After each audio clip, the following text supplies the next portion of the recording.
Ndikulandireni ku program yathu yapadera lomwe timakhandithuti kucheza ndi anzathu a Invegrow omwe amapanga ma hemp based products osiyana-siyana, zina zakudya, zina zogwiritsa ntchito kumutu ndi zina zosiyana-siyana. Lero tabweranso ndi product ina yomwe Ruth Mdala amene ali wa ku Invegrow akhala kuti fotokozera kuti kodi tingagwiritse ntchito bwanji kufunikira kwake ndikotani kwa ife monga Malawi. Ine ndi Chisomo Nyewenda, khalani pomwepo. Ndakulandira Ruth. Tathokoza. Lelo ukhala kutionesa chani? Lelo tu tikamba za Invegrow Nourishing Cosmetic Oil.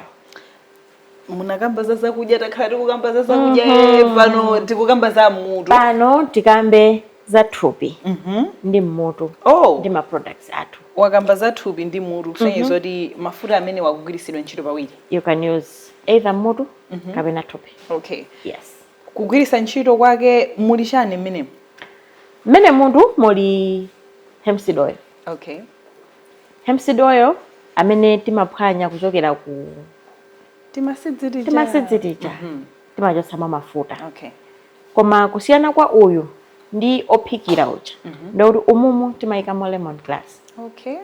Chifukwa kuti tikuyika mmutu eti ndi anthu ambiri amadandaula kuti chikumachita kumveka chonse chamba netati pasavuta akangodusana ndi munthu vugu watembenuka uyutuyo wayika mafuta achamba mmoto tati we want to make anthu akhale comfortable ndi mafuta akakhala olata khala pagulu asamachite cheu kuti zikukhala bwanji ndeti nayikamo lemon grass. Okay. Mu hemp oil.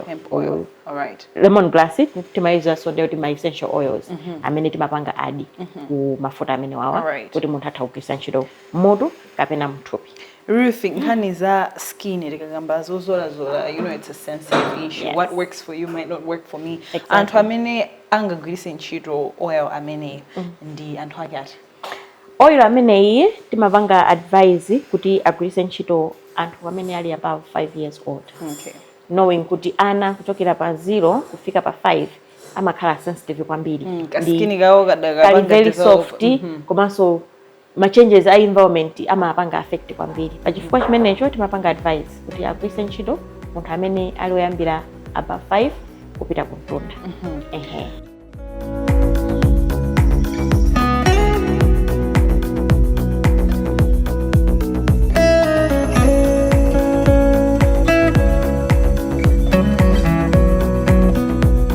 Malawi yoti wayamba kuzola nourishing cosmetic oil wa Invegrow apanga benefit motani aona kusintha kotani pathupi lake kusiyana ndi mwina mafuta omwe amazola kale? Okay, mafuta awa ndiyambire mutu. Mafuta awawa amathandiza kuchepetsa mfundu.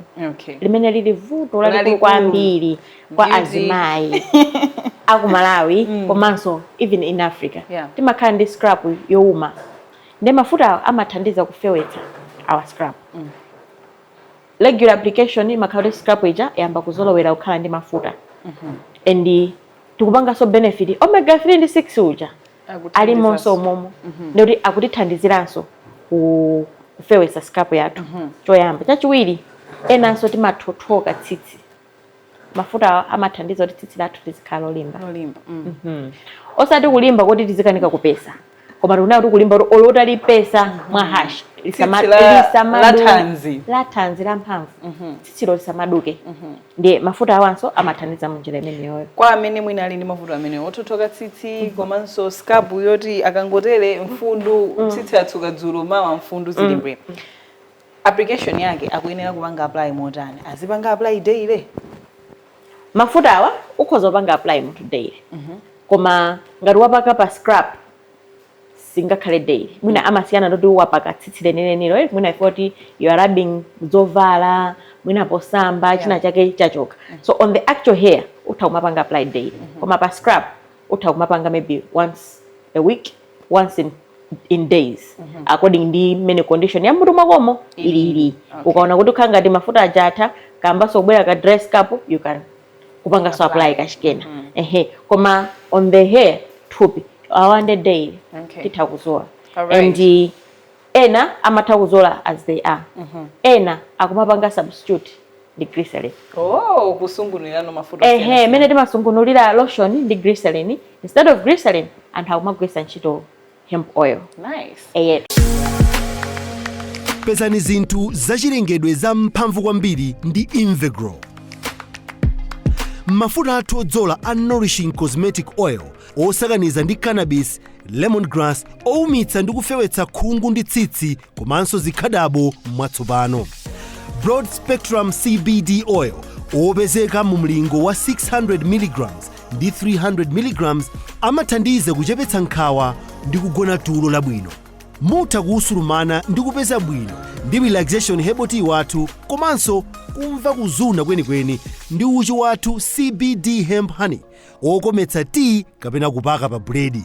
Pezani mphamvu ndi culinary hemp seed oil, hemp protein powder komanso hearty hemp seeds opangidwa ndi zokometsera zofunikira ku moyo wa thanzi. Katundu wa Invegrow amasamalira thupi lathu komanso malingaliro chifukwa cha mphamvu ya cannabis. Katunduyu akupezeka m'mashopu onse otchuka m'Malawi muno. Invegrow ndi kampani yovomerezeka ndi bungwe la Cannabis Regulatory Authority of Malawi.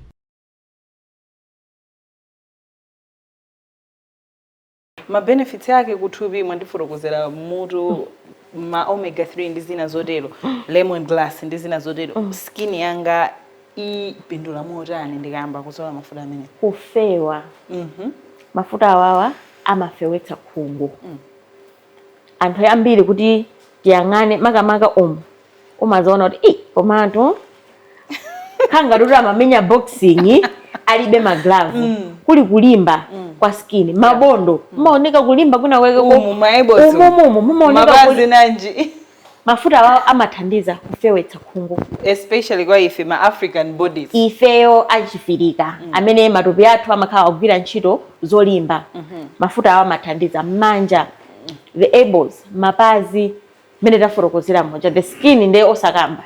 Ngati mukufewa umumu ndi kuti thupi la normal likuyenera kufewa.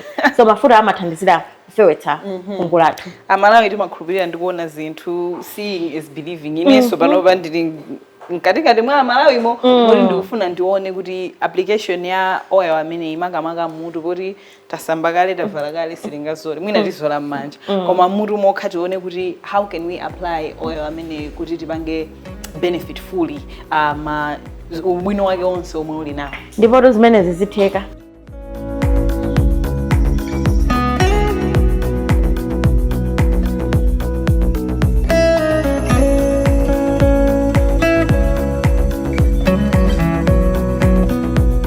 Akulandira nokusaluni kwathu. You can sit down. Okay. Ndode awa tipaka mutu. Kabotoloka ndikoti umatha kufa ukapanga press. Yeah. Kama tulutsa mafuta. So it's either you press direct ndikumathira mutu kapena mene timapangira m'masaluni moja.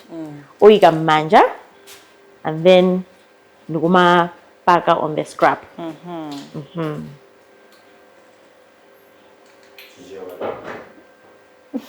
Kupaka bakhungu la mutu. Cause ife chimene tikufuna ndoti tipange knowledge pamene pakutulukira tsitsipo.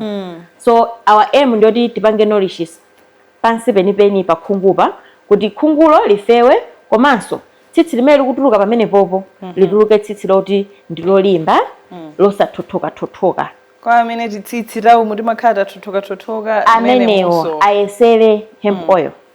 Cause timakhala kuti tsitsi lyamwina tinafewa chifukwa cha ma chemicals amene anthu amatani amene anthu amapanga mangeso bwino zina ndi napo manga mwina anakukokani tsitsi lijalatani lathothoka. So mukapaka mmene momo ndoti amathandiza kuti tsitsi lina limene likumeralo limelera mphamvu komanso lofewa yetu tabwino. Sindikumva diri fungo la jaba. I was expecting kuti mwina ndizimva kafungo kena kake. Ndithu. Kafungo kamene koko anthu atakadandaula ndi kamene tinaonjezera lemongrass kuti kafungo kaja kasamatu. Koma poyamba it was literally hemp seed oil plain. Pure. Okay. And uyu ndithu ndi pure with just that.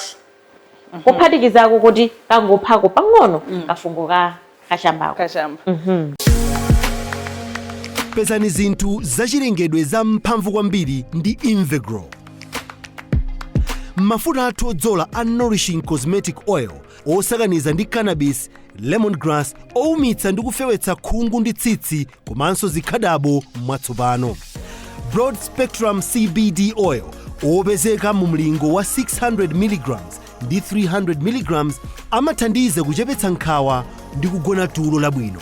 Mutha kuusulumana ndi kupeza bwino ndi relaxation herbal tea wathu komanso kumva kuzuna kwenikweni ndi uchi wathu CBD hemp honey okometsa tea kapena kupaka pa buledi. Pezani mphamvu ndi culinary hemp seed oil, hemp protein powder komanso hearty hemp seeds opangidwa ndi zokometsera zofunikira ku moyo wa thanzi. Katundu wa Invegrow amasamalira thupi lathu komanso malingaliro chifukwa cha mphamvu ya cannabis. Katunduyu akupezeka m'mashopu onse otchuka m'Malawi muno. Invegrow ndi kampani yovomerezeka ndi bungwe la Cannabis Regulatory Authority of Malawi. Alright, ndikukhulupirira kuti amalawi anzanga azimvera okha ndithu kale mu glass apapa ndayamba kukamva ndithu kafungo kabwino. Komanso mongonjezera ndoti amene ninapaka mmanja uja pali ena ati umati ukazola mafuta ukhanga kuti unachita ulowa mu chigubumo. Koma apapa anthu atha kuona kuti samachita ngati ndasi munthu wamkazi. Ayi ndithu mafuta amakhala kuti agwira ntchito bwinobwino. Eyetu ena mwina kungowatsimikizira kuti ma products anu makamaka tukamba za nourishing cosmetic oil angamupeze kuti. Nourishing cosmetic oil akupezeka m'mashopu osiyanasiyana ku Malawi kuno. Mashopu akulu makamaka sana Chipiku Plus, Ekhaya, Food Lovers. Ma products athu akupezeka mmene momo. Komanso kwa amene angafike mbali ya kuno ku Invegrow timakhala nawonso ma products amenewa amene timagulitsa konkuno. Komanso ma districts mwina monso muliso ma shops, ma outlets amene aliko kuti ngati uli kumene koko suku zoti ungampeze kuti nambala yathu ilipo. Mutiimbire tikuwuzani kuti pitani shop yakuti yakuti mukapeza ma products athu ali kumene koko. Chabwino Ruth, inetu ndathokoza chifukwa cha nthawi yako. Zikomo kwambiri. Pezani zinthu zachilengedwe za mphamvu kwambiri ndi Invegrow. Mafuta athu odzola a nourishing cosmetic oil osakaniza ndi cannabis, lemongrass oumitsa ndi kufewetsa khungu ndi tsitsi komanso zikhadabo mwatsopano. Broad spectrum CBD oil opezeka mu mlingo wa 600 mg ndi 300 mg amathandiza kuchepetsa nkhawa ndi kugona tulo labwino. Mutha kuusulumana ndi kupeza bwino ndi relaxation herbal tea wathu komanso kumva kuzuna kwenikweni ndi uchi wathu CBD hemp honey okometsa tea kapena kupaka pa buledi. Pezani mphamvu ndi culinary hemp seed oil, hemp protein powder komanso hearty hemp seeds opangidwa ndi zokometsera zofunikira ku moyo wa thanzi. Katundu wa Invegrow amasamalira thupi lathu komanso malingaliro chifukwa cha mphamvu ya cannabis. Katunduyu akupezeka m'mashopu onse otchuka m'Malawi muno. Invegrow ndi kampani yovomerezeka ndi bungwe la Cannabis Regulatory Authority of Malawi.